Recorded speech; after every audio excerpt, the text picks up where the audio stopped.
नमस्कार, मैं दीपक राय आप सभी का स्वागत करता हूं वीर गोरखा वेब टीवी के समसामयिक मुद्दों को लेके एवं गोरखाली समाज की उन छिपी हुई कहानी अनटोल्ड स्टोरी आप तक लगातार पहुंचाने के लिए। यूं तो गोरखा समाज में आईएएस, आईपीएस और यूपीएस सर्विस से निकलने वाले लोगों की गिनती बेहद कम है, लेकिन जो हमारे युवा लोग हैं जो चाहते हैं कि हम आईएएस बने, आईपीएस बने, ऐसे बहुत सारे तमाम बच्चों को आज की ये बेहतरीन खबर लग सकती है, क्योंकि हमारे समाज से ही हिमाचल प्रदेश की बेटी और वर्तमान में देहरादून में हमारे साथ रहने वाली अंजुला कार्की जी, हम उनसे बात करेंगे कि किस तरह वह भारत की प्रथम ऐसी महिला है जो गोरखा समाज से आई, जो 1967 बैच की आईएएस अधिकारी रहे। आज वो हमारे साथ सीधे देहरादून से जुड़ चुके हैं। आइए आज अंतर्राष्ट्रीय महिला दिवस के उपलक्ष्य में एक विशेष कार्यक्रम में उनसे जाने उनकी यात्रा एवं युवा पीढ़ी को क्या करना चाहिए और क्या मोटिवेशन वो देंगे, उनसे तमाम तरह की बातें करेंगे। नमस्कार मैम, आपका स्वागत है। मैम, सबसे पहले ये प्रश्न है कि आपकी बचपन में किस तरह चीजें चली और आपको यूपीएससी परीक्षा पास करना था, किस तरह की आपने तैयारी की? बचपन में तो मेरी normal education, schooling and then college Shimla में, देन लखनऊ यूनिवर्सिटी में था। ईश्वर की कृपा से मुझे बहुत अच्छा मौका मिला क्योंकि मैंने वेस्टर्न हिस्ट्री ज्वाइन किया था, तो उस सब्जेक्ट को लेके उसमें काफ़ी बॉयज़ और गर्ल्स थे जिनकी यही इच्छा थी कि सर्विसेज में बैठें। तो मुझे ऐसे 5-6 लोग मिल गए and with God's grace I think at least 4 लोग उसमें से निकले। तो हम सबको एक दूसरे की हेल्प मिली एंड सब्जेक्ट वाइज ऑल्सो मैं अपने आप को बहुत लकी समझती हूँ क्योंकि 3-4 हिस्ट्री में डिफरेंट सब्जेक्ट्स जैसे British history, Indian history, western history, American history, so उस तरह के सब्जेक्ट्स मिले एंड इंटरनेशनल लॉ। सो उसमें हमारे बीच में एक लड़का था जो लॉयर भी था, तो आपस में काफ़ी विचार विमर्श होता रहता था। तो हम लोगों को आपस में एक दूसरे से बहुत मदद मिली। और मैम, किस तरह आपकी पैदाइश कहाँ की है और आपकी फैमिली बैकग्राउंड क्या था, वो भी हमारे लोगों को जानने के लिए बड़े इच्छुक होंगे, ताकि उन लोगों को लगे कि ऐसे व्यक्ति जिनके बारे में हम पढ़ रहे हैं, जान रहे हैं, आखिर उनकी यात्रा कैसी रही, जीवन की शुरुआत कहाँ से हुई? जीवन की शुरुआत तो मैं बोलूँगी मेरे जो फादर थे वो गुरखा थे और उन्होंने गुरखा लोगों के लिए बहुत काम किया था।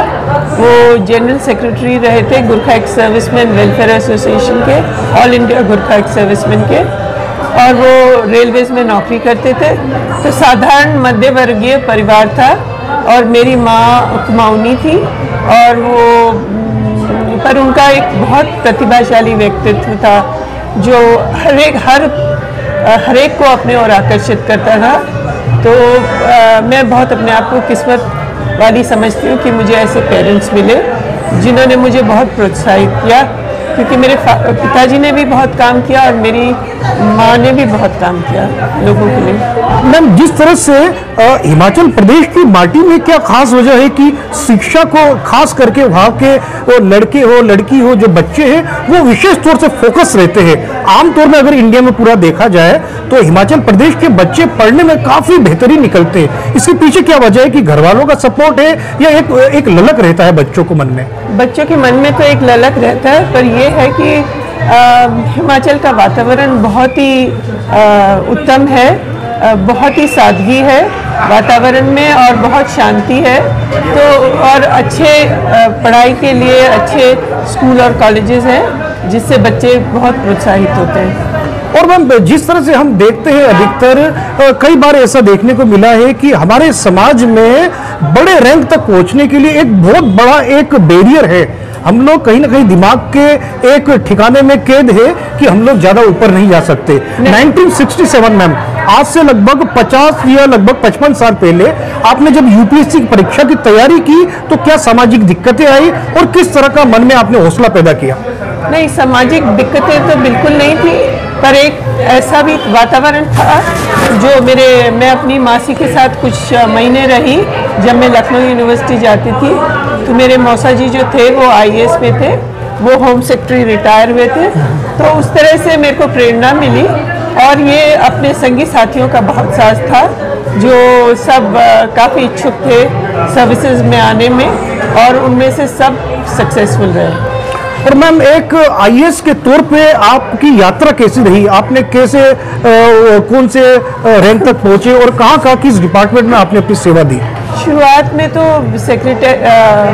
हम ने ट्रेनिंग ली फैज़ाबाद में एज डिस्ट्रिक्ट मैजिस्ट्रेट के ऑफिस में एज जॉइंट मैजिस्ट्रेट, और उस टाइम जुडिशरी और एग्जीक्यूटिव साथ साथ होता था। और उसके बाद हिमाचल काडर में चले गए। हिमाचल काडर में सेक्रेटेरिएट में, जनरल एडमिनिस्ट्रेशन में और सेक्रेटेरिएट एडमिनिस्ट्रेशन में। उसके बाद डायरेक्टर वेलफेयर, फिर डायरेक्टर विजिलेंस और फिर प्रिजन्स, इस तरह से डिपार्टमेंट्स में काम किया। मैम, एक महिला होने के नाते आमतौर पे उस दौर की बात है जब आज़ादी को लगभग 10 या 20 साल हुए थे, किस तरह की चुनौती पेश आई थी आपको एक महिला प्रशासनिक अधिकारी होने के नाते? क्योंकि उस समय का समाज काफ़ी कुछ हम ये मान सकते हैं कि उतना ज़्यादा शिक्षित, उतना ज़्यादा विकसित नहीं था। किस तरह की चुनौती आई आपको प्रशासनिक अपने फैसले और प्रशासनिक नौकरी करने के दौरान? जैसे मैंने पहले बोला कि हिमाचल में वातावरण जो है बहुत ही शांति प्रिय है, तो मुझे ऐसी खास दिक्कत कोई नहीं आई। और जो सेक्रेटेरिएट का माहौल भी था, सीधे लोग थे और थोड़ा बहुत, पर इतना नहीं। मुझे बाहर मतलब गांव और दूर दराज हिस्सों के हिमाचल में गई, पर इतना मौका नहीं मिला क्योंकि मैंने काफ़ी जो नौकरी की वो सेक्रेटेरिएट में की। अच्छा, एक तरह का आपने इतना अच्छा आपका जीवन रहा, तो कितने साल आपने मैम सर्विस की और किस किस तरह से आपने सुनने में ये भी आता है, किसी ने मेरे को जानकारी दी कि आपने शायद आईएएस जैसी प्रेस्टिजियस जॉब में वीआरएस जैसा कुछ, ये आपने पूरा स्कीम किया? हाँ। ये आपने पूरी जॉब की? नहीं, पूरी नहीं करी। तो क्या कारण रहा कि आईएएस बनने की हर की हसरत रहती है और आपने उससे लगभग अपने आप को पीछे खींचा? नहीं, मैंने पीछे तो नहीं खींचा। मेरे हिसाब से तो मैं तो मतलब बिल्कुल नहीं इस प्रकार सोचती। मेरे को तो खुशी थी कि मेरे और मेरे हस्बैंड की पोस्टिंग इकट्ठे शिमला में भी हुई थी, पर ये है कि जो फौज का जो सर्विस है, मैं काफ़ी इच्छुक थी। मेरे हिसाब से फैमिली लाइफ जो होती है, फैमिली यूनिट होती है, वो एक इंसान के जीवन की सबसे महत्वपूर्ण यूनिट होती है। तो इसके लिए आप सैक्रिफाइस सोचो या सोचो कि एक बहुत अच्छी चीज़ के लिए आप अपना योगदान दे रहे हैं। तो मैं अपने हस्बैंड के साथ रहना चाहती थी और मैंने फौजी जीवन का भी भरपूर एक तरीके से आप बोलिए आनंद ही उठाया है, और आईएएस में भी बहुत अच्छी तरह से अच्छे लोग मिले, तो उधर भी मेरे को काफ़ी अच्छा लगा, सर्विस में भी। पर सर्विस को पूरा योग दे पाना और घर को काफ़ी उस समय चुनौतीपूर्ण था, क्योंकि इसमें आपको बहुत ज़बरदस्त बैकिंग चाहिए। सिंगल यूनिट में मेरे ख्याल से बहुत मुश्किल होता है, उसमें भी फिर सैक्रिफाइस चाहिए, या तो फिर आप केवल नौकरी करें, और फैमिली लाइफ चाहिए, तो उसमें आपको और लोगों का योगदान होने से आपकी फैमिली लाइफ बहुत अच्छी बनती है। तो मैंने एक पॉइंट पे सोचा कि मैं अब, मेरे को कुछ ऐसा मन में नहीं था कि मैं आईएएस में हूँ कि सर्विसेज में हूँ कि क्या हूँ। मेरे हिसाब से मेरा आइडिया जो है वो ये है कि हर लड़की को एक जीवन भर जो उसकी इच्छा हो, उसकी इच्छा पूर्वक और उसकी जो प्रकृति पूर्वक काम करते रहना चाहिए अंत तक। तो इससे बहुत जीवन में आनंद मिलता है। तो इसमें आईएएस और या कुछ ऐसी चीज़ का रोल नहीं आता। रोल ये है कि आपका अंदर से मन क्या कहता है, आपको क्या करने के लिए, आप देश सेवा करना चाहते हो, या आप संगीत में माहिर हो, या आप नृत्य में माहिर हो, या ड्रामा में माहिर हो या किसी भी चीज़ में, if you want to be an engineer, if you want to be an artist, उसमें आप भरपूर अपना काम करिए और उससे सबसे बड़ा संतोष मिलता है। मैम तो हम फौज में भी खूब काम करते रहे, मतलब लेडीज़ का ना उस टाइम पे बहुत ही फ्री हैंड था, तो हम लोगों ने खूब सेवा सर्विसेज चलाई, जैसे कि we used to in Lucknow, we used to run the whole what do you call, they have those आवा सेंटर्स ना, जी वो जिस तरह से वेलफेयर का जी, so that was very interesting. We had welfare centers. That was a whole marketing complex. Different types of things, different types of shops. You know, catering to people. So it was very interesting. Okay. So I don't think I missed. Yes, but I do feel that girls should work and they should work about things which are after their heart. ये दर्शकों को साथ में ये कह दे कि जिन्होंने सैन्य जीवन के बारे में कहा तो बहुत कम लोगों को मालूम होगा, और ये चौंकने की बात है कि हिमाचल प्रदेश से ओमकार सिंह भंडारी जी के बाद जो गोरखा कम्युनिटी से मेजर जनरल रैंक तक पहुंचने वाले सर के ही एक बहुत अच्छे सानिध्य में उन्होंने आर्मी में एक वेलफेयर का काम किया। कार्की सर हमारे मेजर जनरल रिटायर्ड, आपके हस्बैंड। अब एक इतनी अच्छी प्रेस्टिजियस सर्विस आपने लगभग आपने उसको जस्टिफाई किया, तो आपको लगता है कि कहीं ना कहीं सेना में एक तरह से आपने जो काम किया उसमें एक आपको सुकून मिला कि कहीं ना कहीं हमें ये बेहतर एक हमें अपॉर्चुनिटी है, परिवार को भी देखना है और साथ ही साथ एक अच्छा काम कर सकते हैं, क्योंकि आर्मी के भीतर एक महिला जिस प्रकार से एक इतने बड़े आपके जीओसी साहब हैं उनकी मिसेज होके आप बहुत नीचे के लेवल को भी बहुत अच्छा आप अपलिफ्ट कर सकते हो। तो उसमें आपका क्या किस तरह का एक्सपीरियंस रहा? वो बहुत अच्छा था, बिकॉज क्या होता है ना, आर्मी में everything is organised.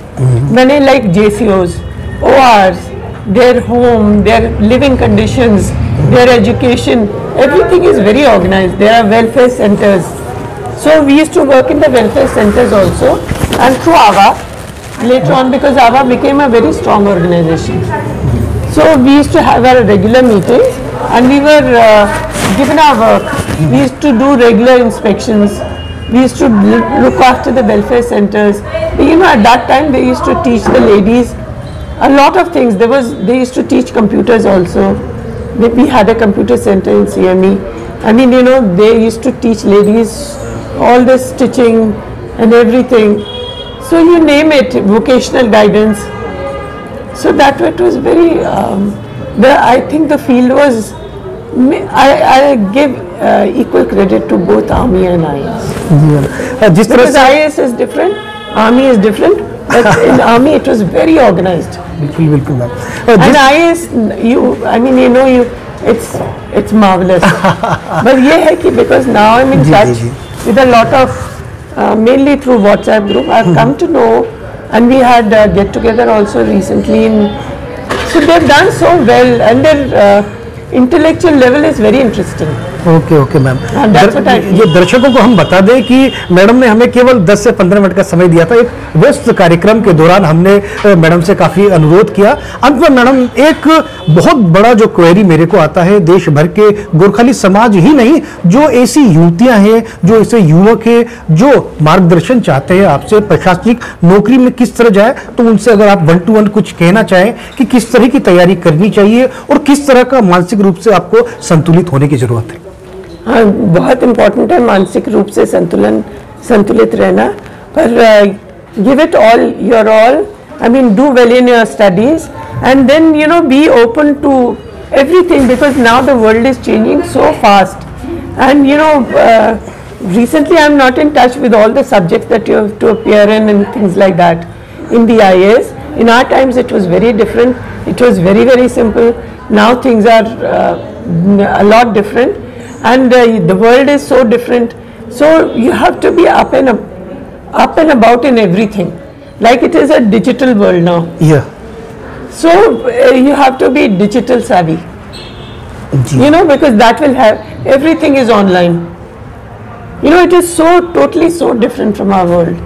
Like I am very proud because one of my batchmates, simple people, I think, they still remember you. We still you know, say hello and talk.